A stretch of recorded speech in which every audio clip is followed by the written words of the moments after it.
Привет, мои дорогие друзья! Сегодня мы приготовим очень вкусный лимонный пирог. Сначала просеиваю 300 грамм муки. Тесто должно быть очень нежным, поэтому муку буду добавлять при необходимости, чтобы не забить тесто. Добавляю 20 грамм сахара и 5 грамм быстродействующих дрожжей. Тесто у нас будет полупесочное, полудрожжевое. Все это между собой перемешиваю. Беру пачку размягченного сливочного масла, нарезаю на кубики и добавляю в муку.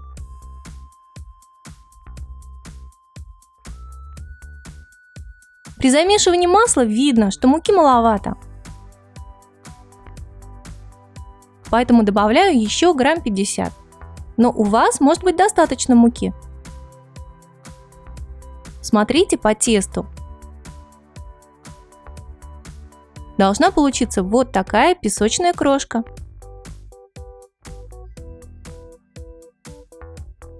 И теперь добавляю 150 мл теплой воды. Замешиваю потрясающее мягкое тесто.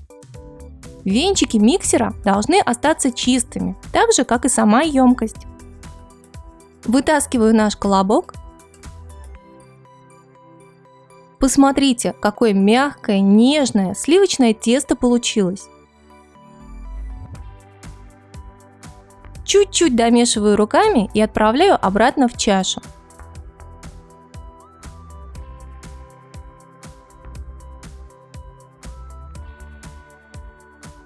Накрываю чистым влажным полотенцем и ставлю в теплое место. Можно поставить куда угодно, на батарею, в духовку или даже на водяную баню. Минут на 30-40. А сейчас расскажу еще один секрет этого пирога. Это орехи. Заливаю орехи кипятком буквально на минутку. Сливаю воду, и теперь орешки чистятся практически одной рукой. Можно использовать любые, ну и в принципе можно вообще без них, если вы не любите орехи или у вас аллергия. Вообще я собиралась делать миндальную муку, но дома еще оказались лимоны, и планы остались планами. Отправляю подсушиваться в теплую духовку минут на 15.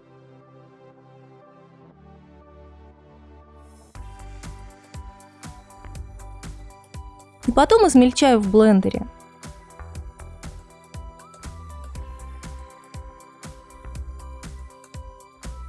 Я специально делаю кусочки покрупнее, чтобы хрустели на зубах.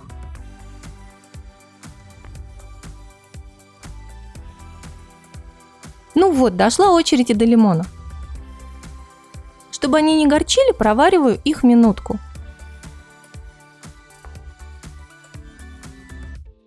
Лично меня эта горечь не смущает. Я люблю лимоны в любом виде, но детям не нравится.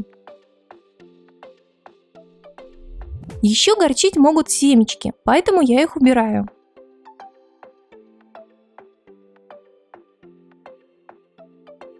Пробиваю в блендере без семечек, но с кожурой.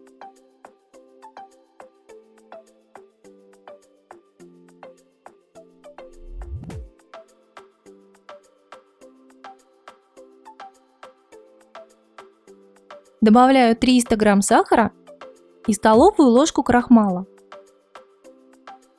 Сильно заранее готовить начинку не надо, иначе будет очень много сока, а он не нужен в этом пироге.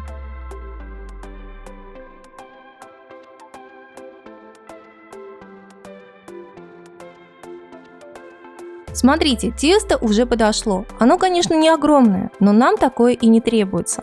Нужно, чтобы песочное тесто было немного приподнятым и мягким. Дрожжи как раз и дают эту мягкость. Отделяем от теста 1/3, это будет верх. И сначала раскатываем оставшиеся 2/3.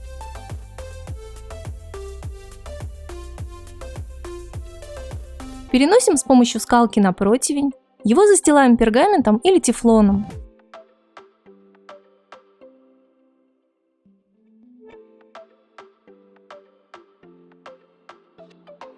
Тесто посыпаю молотым миндалем. Весь фокус в том, что благодаря такому буферу нижний слой не размокнет от начинки.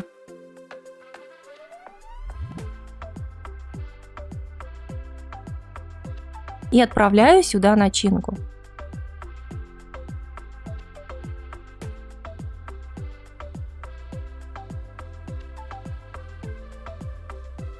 Разравниваю ее и накрываю верхним слоем теста. Края сцепляю.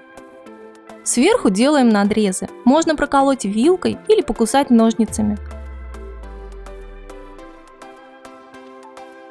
Ставим в духовку на 20-30 минут при 180 градусах. Вот такой пирог получился. Смотрите, он такой домашний, и пока еще теплый, присыпаю сверху сахарной пудрой. Аромат в процессе выпекания стоит потрясающий. Честно сказать, уже не терпится попробовать. Посмотрите, какое тесто, оно не промокло, приподнятое, и это без разрыхлителя. При этом сверху получается песочным и рассыпчатым, потому что слой теста тоньше.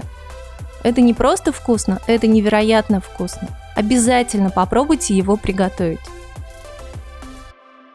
Подписывайтесь на мой канал, и если вам понравилось это видео, не забудьте поставить лайк. А еще напишите мне, что бы вы хотели увидеть в следующих видео. Далее вас ждет удобный пошаговый рецепт. Ставьте на паузу и вперед готовить! Ну все, всем пока!